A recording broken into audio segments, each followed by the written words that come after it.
I want to read to you an article that I wrote. It is called When Systems Lose the Mask. And I'm sharing it in this format as well. It is available on my Substack because it feels important that this needs to go where it needs to go. And it is about what empire collapse teaches us about identity, privilege, and conscious participation. I have been thinking about systems this week. Not systems in the abstract, but systems lived from the inside. I grew up in apartheid South Africa.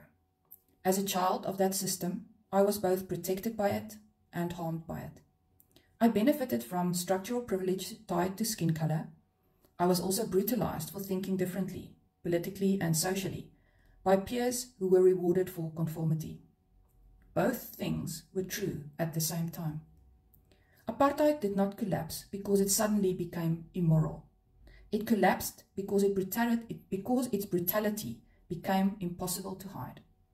What had been normalized, bureaucratized, and rationalized became overt. When that happens, morality enters not as a cause, but as a response. This pattern repeats across history. How systems work until they don't.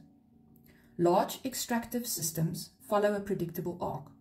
They begin with a story, order, progress, security, destiny. They distribute benefits inward and export costs outward. They grow more complex to manage dissent and maintain legitimacy. Eventually, the cost of maintaining the system exceeds what complexity can contain.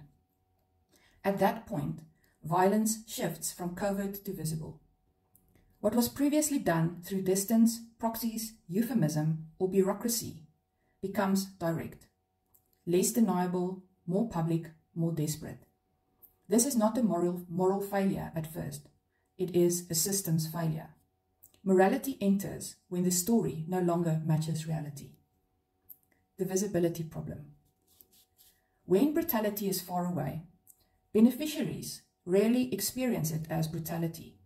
It is framed as policy, stability, intervention, or unfortunate necessity. I was born a few months after the Soweto uprising in 1976. At the time, it was framed inside white South African households as an organized plot by rioters and criminals to polarize the races and overthrow the government. Within that framing, violent suppression was described as justified and necessary. But when brutality becomes local, it feels shocking. Suddenly, people who lived comfortably inside the system experience fear, grief, and moral disorientation. Nothing fundamentally changed about the system's behavior. What changed is proximity. This is why reactions polarize so fast. Identity under threat. Loss of privilege is experienced by the nervous system as loss of safety. This helps explain why some South Africans became stuck in defensive narratives after apartheid, including claims of white genocide. These narratives are not primarily about facts. They are about unprocessed identity threat. When safety feels threatened, identity responds before reflection does. Some people move towards restoration, make the system strong again, bring back order, reinstate hierarchy. Some move towards moral outrage, horror, shame, public grief, a collapse of the good guy's identity. Some retreat into cynicism or disengagement. Some begin the slower work of repair. These are not personality types, they are threat responses. People often move between them depending on which identity layer feels most endangered: nation, race, class, ideology, or moral self-image. Nervous system reality and the grief we avoid. System collapse is not only political or economic, it is biological. When identity structures fall apart, the nervous system loses orientation. Safety was never only physical. It was narrative. It was belonging. It was knowing who you were in the world. When that collapses, the body moves into survival states. Fight shows up as aggression, certainty, control. Flight shows up as withdrawal, numbing, distraction. Freeze shows up as paralysis, despair, dissociation. Much of the polarization we are seeing is not ideological. It is dysregulated grief. Grief for the loss of innocence. Grief for the loss of moral superiority. Grief for the loss of a coherent identity story. Most people were never taught how to grieve identity loss, so they outsource it to outrage, blame, nostalgia, or superiority. Regulation matters because insight without regulation becomes reactivity. You cannot integrate uncomfortable truths while your nervous system is in threat mode. Allowing grief does not weaken people, it stabilizes them. Grief metabolized becomes clarity. Grief avoided becomes violence. The double truth most people resist. Here is the part many struggle to hold. You can be harmed by a system and benefit from it at the same time. You can lack personal responsibility and still hold structural advantage. You can be innocent of intent and complicit in outcome. Systems do not require conscious malice from their beneficiaries. They require participation, silence, distance, and narrative comfort. As long as the harm stays external, the system feels tolerable. When harm turns inward, the story breaks. This is why people who have lived under the long end of empire often respond without sympathy when the center begins to feel consequences, not because they lack humanity, but because empathy was never extended to them when the system worked well.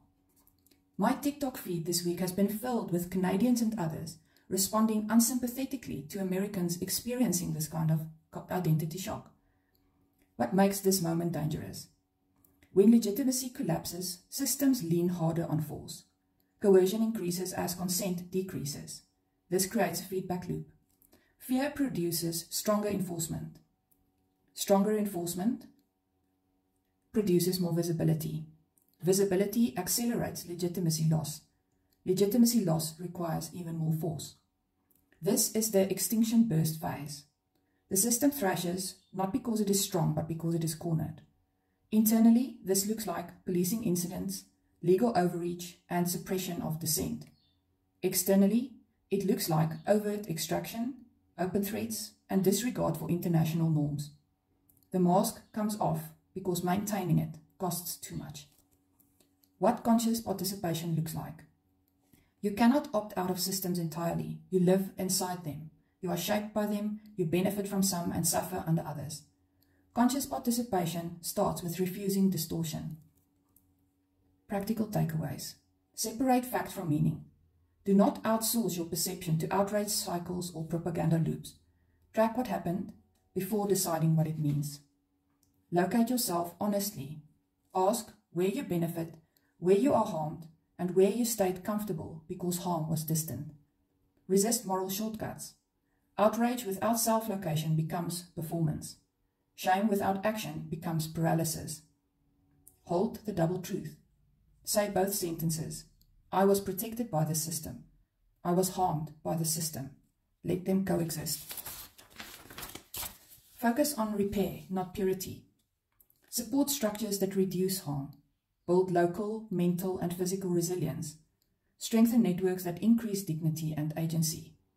And expect escalation during exposure. Increased visibility of brutality does not mean the world is suddenly worse. It means denial is no longer functioning. The most dangerous people in collapsing systems are not the angry or the grieving. They are those who refuse to see what is happening, because seeing would require identity change. The work now is not to panic or posture. It is to grow the capacity to see clearly while choosing responses rooted in responsibility rather than fear. Systems fall when stories fail. What replaces them depends on who stays conscious while the mask comes off.